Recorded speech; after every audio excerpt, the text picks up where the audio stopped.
जो caste census है कोई अलग से कास्ट सेंसस नहीं होगा। जो हमारा जनरल सेंसस होता है, नेशनल सेंसस हर 10 साल में जो होता है, उसी का पार्ट होगा। उसमें क्वेश्चन और ऐड कर देंगे आपकी कास्ट क्या है, और कास्ट को फिर और ज्यादा स्पेसिफाई करेंगे।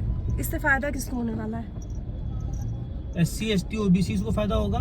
उनका डिमांड ये है, ओपोजिशन वाले बहुत दिनों से बोले जा रहे हैं कि सुप्रीम कोर्ट ने रिजर्वेशन पे 50% की रोक लगा रखी है अभी। अच्छा, कि 50% सीट्स जॉब में, कॉलेजेस में, जहाँ भी 50% की सीट्स ही रिजर्व हो सकती है मैक्सिमम। अच्छा, तो आपको उसके 50% के अंदर जिसको जो एलोकेट करना है करो, और बाकी 50% पे सब खेलेंगे।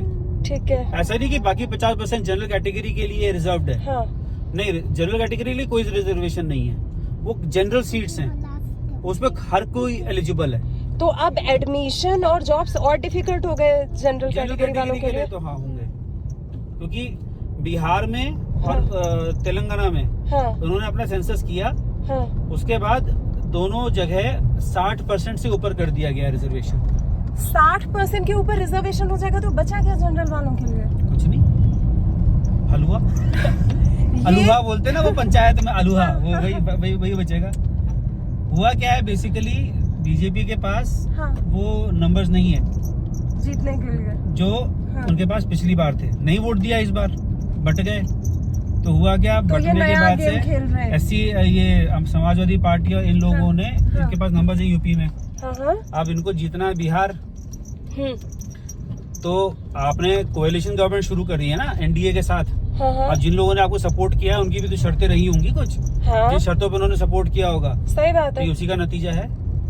नहीं तो नहीं, अगर वो पीछे खींच लेते हैं तो मिड टर्म इलेक्शन होने पड़ेंगे।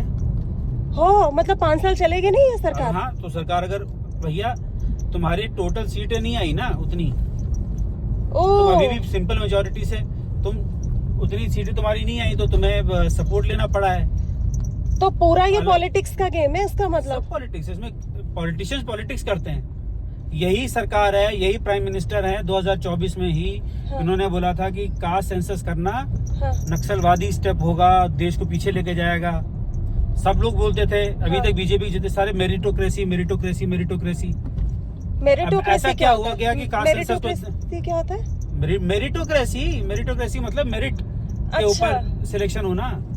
कितने केसेस हुए हैं, कितने सारे केसेस हुए हैं जिसमें कि एक रिजर्व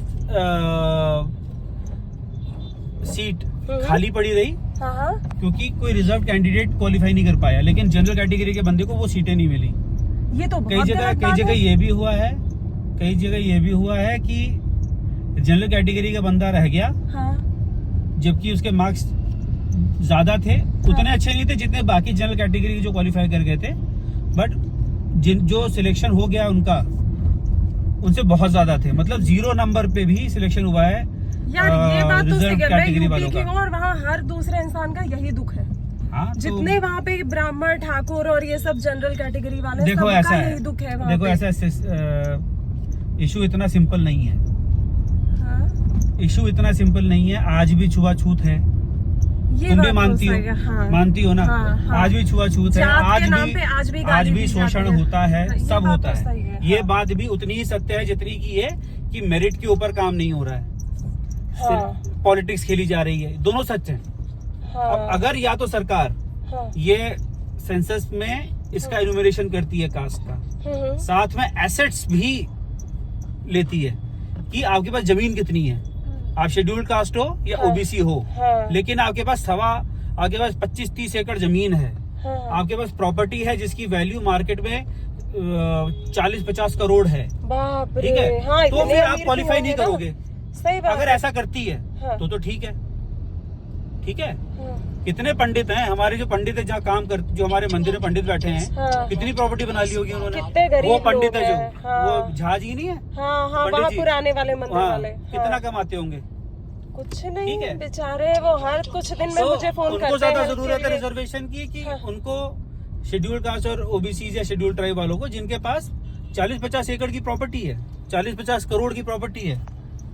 लेकिन देखना ये पैसे के उस पे ना, प्रॉपर्टी के ये सारा का सारा पॉलिटिक्स है ना, इसलिए ऐसा कोई मैं बहुत ज्यादा उम्मीद में नहीं हूँ कि कुछ पॉजिटिव होगा, क्योंकि सारा पॉलिटिक्स के लिए हो रहा है। ये सारा सीटों के लिए हो रहा है, ये सारा वोटों के लिए हो रहा है। ऑलरेडी इतना किसी मुश्किल कोई है यहाँ पे इसमें कोई किसी साफ दिल से काम नहीं हो रहा है, है। इसमें कोई साफ दिल से काम नहीं हो रहा है, तो इसलिए बहुत ज्यादा उम्मीद है नहीं कि कुछ अच्छा होगा। ये भी हो सकता है कि आप ये बोल दो कि भैया अच्छा ठीक है, ये IAS ऑफिसर हाँ, या ये IPS हाँ, शेड्यूल्ड कैटेगरीज में से आया, रिजर्व हाँ। कैटेगरी में से इसको एडमिशन मिला, हाँ, फेयर इनफ, हाँ, डॉक्टर बना, ठीक है, इसके बच्चे को नहीं मिलना चाहिए बेनिफिट, क्योंकि ये उठा चुका है बेनिफिट। ये एक सही IAS बात है। ऑफिसर है, हाँ, ये IAS IAS ऑफिसर है, इसकी पत्नी भी IAS ऑफिसर है, दोनों शेड्यूल्ड कास्ट या OBCs हैं, हाँ, दोनों ने बेनिफिट लिया।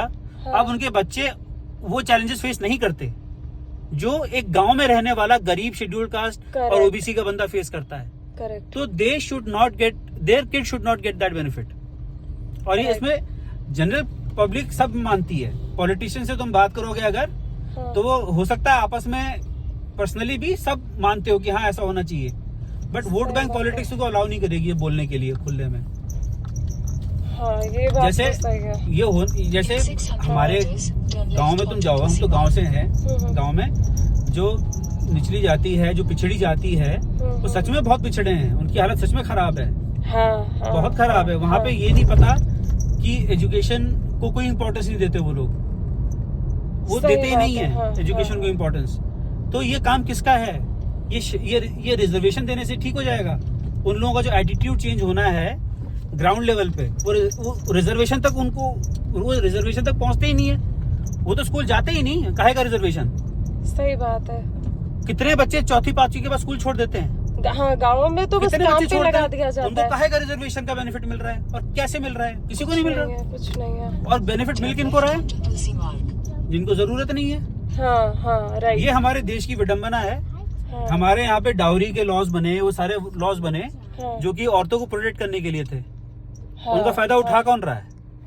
पढ़ी जिनको लिखी जरूरत है ही औरतें नहीं, जो परेशान करती हैं जिनको आदमियों जरूरत को। ही नहीं है, ऐसी हाँ, औरतें हैं जो, जैसे अभी भी एक केस आया था, गुड़गांव में रहते हैं हस्बैंड वाइफ, हाँ, ठीक है, हाँ, डिवोर्स हो गया, हाँ, पत्नी ने पति पर 10 तरीके के केस कर दिए हरासमेंट से, मारपीट लेकर के, लेकिन केस किए कहाँ?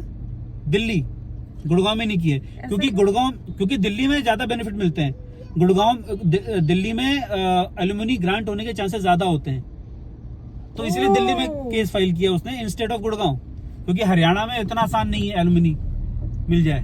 दिल्ली में बहुत वो क्या लिबरल जजेस होते हैं, ओह, तो वो एलुमनी आंख बंद करके दे देते हैं। अभी एक केस आया हाँ, कि हस्बैंड की इनकम, मंथली इनकम 2.5 लाख, हाँ, पत्नी की मंथली इनकम 1.5 लाख, हाँ, ठीक है। हाँ, पत्नी ने एलुमनी क्लेम करी, हाँ, तो पति की जो इनकम थी हाँ, उसका शायद 40% कोर्ट ने हाँ, अवार्ड कर दिया। पत्नी की इनकम हो गई 2.5 लाख के 2,35,000, पति की इनकम हो गई 1.25 लाख या 1.5 लाख के आसपास। कितना गलत है ये। अब उसमें से अब लॉजिक ये था कि हस्बैंड वाइफ साथ में काम करना शुरू, साथ में रहना शुरू किया, परिवार बनाया वगैरह वगैरह। पत्नी पति के स्ट्रगल्स का पार्ट रही, पत्नी की वजह से पति वो सब कर पाया, जिसकी वजह से उसकी इतनी इनकम हुई। बट आजकल तो वो नहीं है ना, अब नहीं है। अब कौन वो ऐसा सपोर्ट करता नहीं है? होता है। अब 30 की उम्र में शादी हो रही है, हाँ, तब तक तुम सारा दोनों का स्ट्रगल करियर सब बन कुछ चुका, कर चुके तुम हैं। दोनों का एक दूसरे के करियर में हाँ, कोई वो नहीं हाँ, था। हाँ, बच्चा है, ठीक है, बच्चे के लिए जो रिक्वायरमेंट उसकी एलिमनी लो, हाँ,